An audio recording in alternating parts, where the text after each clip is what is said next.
Today we're talking about attitudes of flight, how your plane is oriented relative to the horizon. If you look outside, you can see the cockpit is just about 4 inches below the horizon line.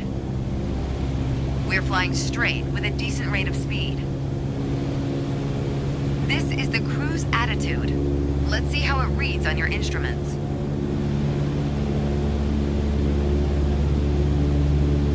Take a look at the attitude indicator.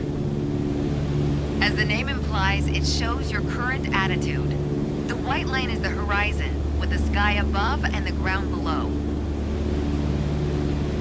That orange element in the middle, aligned with the horizon, that's your plane.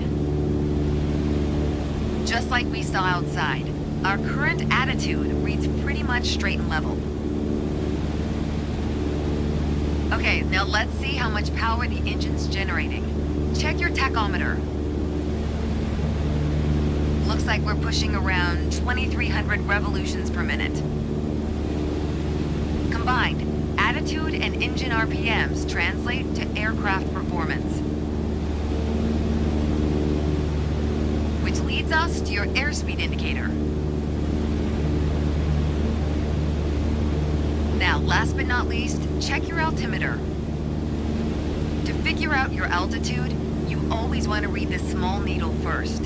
That's how many thousands of feet up you are. Then on to the big needle for the hundreds. With our current attitude and power output, we're holding a speed of 90 knots and a stable altitude of 6,000 feet. But that's about to change. Take the stick when you're ready.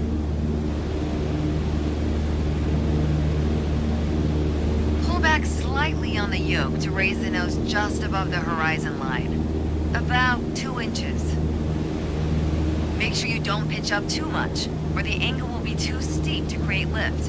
And without enough lift, we'll stall. Alright, go full throttle and start climbing. Welcome to the climb attitude. See how it shows up on your attitude indicator and tachometer? According to your altimeter, we're gaining altitude. But we're losing airspeed even at full throttle, proving you can't avoid basic physics while making a climb. Okay, before we go on, let's get back to a cruise attitude. Ease up on the yoke and aim your nose just below the horizon. Then throttle back down to 2,300 RPMs.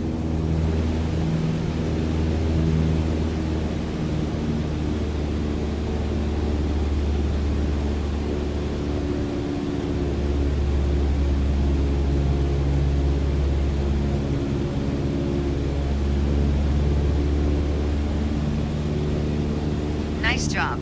We're now set up with the same attitude and power we had at the top of our lesson. Next up is the descent attitude. Start by reducing your RPMs to 1,800. Then drop the plane's nose a bit further below the horizon.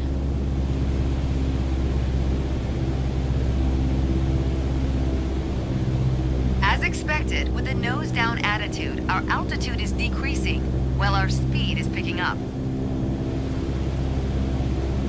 Why don't you get us back to a cruise attitude, and we'll hit the last part of our lesson.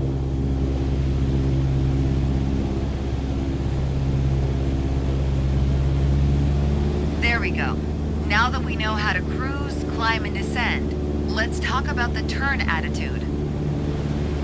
Gently pull the yoke left or right to start rolling the plane. If you take a look outside, you can see how our attitude's changed, but you can also check your instruments for the details. As a general rule, you always want to keep your turns under 30 degrees. At the top of your attitude indicator, there's a series of notches representing 10 degrees each. Use them to control your roll. Notice the more you turn, the more you need to pull back on the yoke to maintain altitude. When you're rolling out, you'll need to do the opposite. Roll and push at the same time. The more you know about the main attitudes of flight, the closer you get to that pilot state of mind. So keep practicing, and whenever you're done, pass me the controls.